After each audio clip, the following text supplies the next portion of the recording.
Selamat tahun baru, tahun 2021. Semoga yang Jadi Indonesia saat ini masih tahun 2021 ya. Ya. Makanya presidennya masih Jokowi.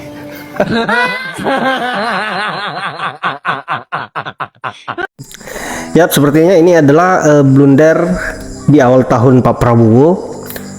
Salah penyebutan yang tadinya mau menyebut selamat tahun baru tahun 2026, tetapi malah menyebut tahun 2021. Dan hal ini tentu menjadi tertawaan rakyat Indonesia.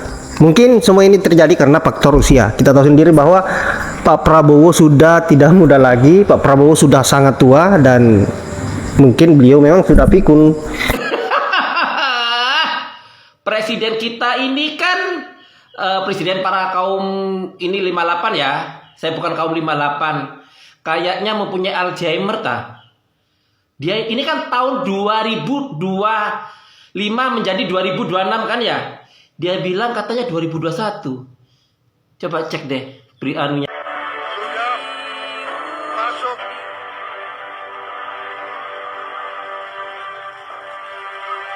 selamat tahun baru, tahun 2021. Semoga Gimana menurut kalian?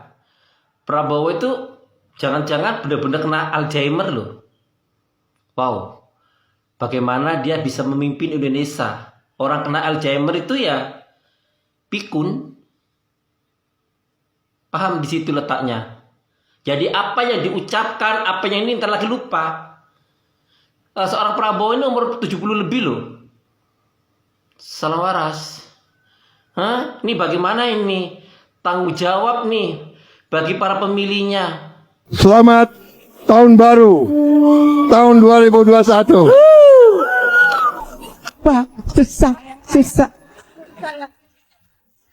Kepada Pak Presiden yang kami hormati, nggak masalah lah itu Pak, salah penyebutan yang harusnya 2026 malah kesebut 2021. Namanya manusia kan, mahalul khata' wa nisyan, tempat salah dan lupa. Tapi yang ingin saya titik beratkan adalah sekarang ini tidak ada yang bisa kita sukacitakan, tidak ada yang bisa kita rayakan Pak. Negeri kita sedang berduka.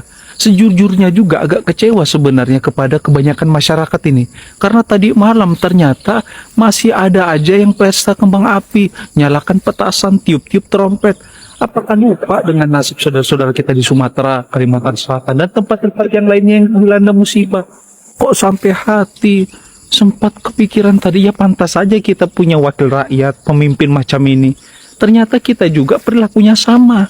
Astagfirullahaladzim. Udah, save dan sebarkan pesan ini agar semua sama-sama kita evaluasi diri dan tetap fokus memulihkan saudara-saudara kita yang terdampak bencana. Barakallahu fikum. Men. Pak Presiden.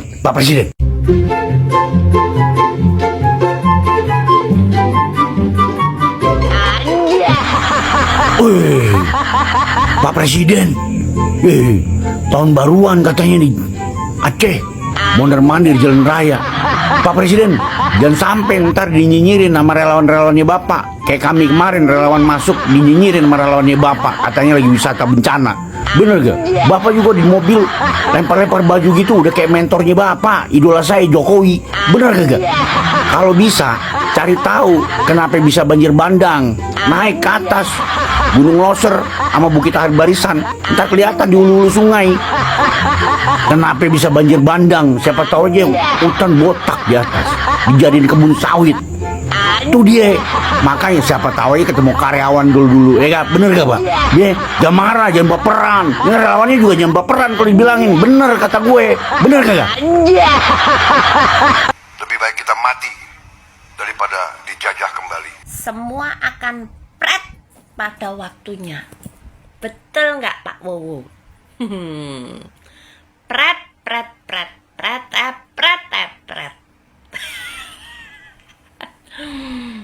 Saya akan berantas koruptor sampai Antartika.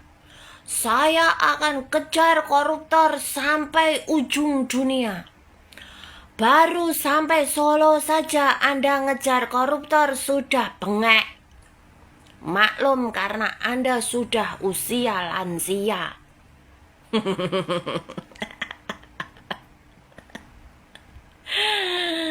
Saya akan mati, saya rela mati untuk bangsa dan negara. Kita sudah tidak perang melawan penjajah. Yang Anda lawan adalah orang sekitar Anda yang menjadikan Anda Hello Kitty.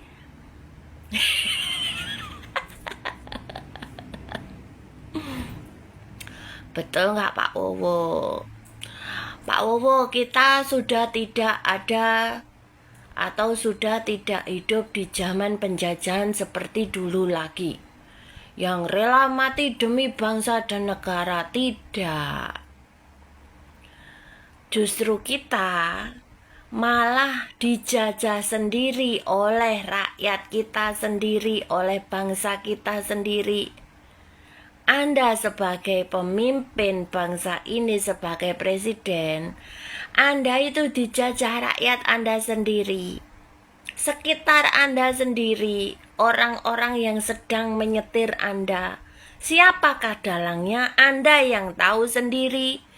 Tetapi sampai saat ini Anda tidak berani. Anda terlalu patuh dan takluk pada junjungan Anda. Sementara yang menjadikan Anda presiden katanya rakyat 58. Tetapi kenapa Anda takut pada junjungan Anda? Bicaranya ngejar koruptor. Alah pret. Pret, pret, pret, pret. Tepret, tepret. Bicaranya mati, mati, mati. Kalau belum saatnya Anda mati, Pak, juga gak bakalan mati. Anda bercita-cita memberi anak rakyat-rakyat Anda makan, atau berjanji memberi makan rakyat-rakyat Anda, anak-anak. Pakai duit Anda sendiri apa duit rakyat? Kalau pakai duit rakyat sama juga. Rakyat juga yang memberi makan anak mereka sendiri, Pak. Bukan Anda. Kecuali kalau duit Anda pribadi. Semua fasilitas Anda pribadi. Udahlah Pak. Gak usah digembar-gemborin. Bicara Anda sebelum menjadi presiden dan setelah menjadi presiden. Kayak Hello Kitty. Kayak kerupuk kecemplung kuah soto, Pak. Blobor. Mak sudah muak dengan inkonsistensinya Presiden Prabowo Subianto. Sebagai presiden, dia tidak konsisten dengan ucapannya. Katanya dia tegas, berani, dan akan memimpin negara dengan tangan besi. Tapi, itu cuma pidato. Kalian jangan GR dulu. Gaya politik kompromi dia dan balas budi dengan cara merangkul partai pendukung katanya demi persatuan. Itu sebenarnya cara halus untuk memastikan agar tidak ada yang berani membuka aib siapapun. Menurut emak ini bukan persatuan, tapi adalah persekongkolan yang dilegalkan. Kesalahan masa lalu dimaafkan atas nama stabilitas. Kejahatan dibungkus dengan narasi keberlanjutan. Ini adalah tanda utang kekuasaan. Kalian paham ya? Dan sejarah selalu mencatat bahwa negara itu hancur bukan karena musuh, tapi karena kompromi yang kebablasan. Jadi gini, pelajaran dari bencana Aceh dan Sumatera, kalian bisa lihat. Pejabatnya memang bekerja sama, bukan untuk menyelamatkan yang tersisa, tapi berusaha saling menutupi. Kemana harga diri lo? Dan yang paling memuakkan adalah rakyat yang mengkritik kebijakan pemerintah dalam menangani bencana dianggap antek asing. Antek asing yang menjual hutan untuk korporasi global itu siapa? Lo apa gue? Kalian alergi kritik, tapi ramah terhadap perusak. Bahkan mungkin kalian yang ada di dalamnya. Yakinlah, drama tersangka perusakan hutan ini tidak akan pernah tersentuh. Dan akan ada orang yang dikorbankan untuk menutupi sindikat. Kalian tahu, tanda punahnya ras Nusantara sudah di depan mata.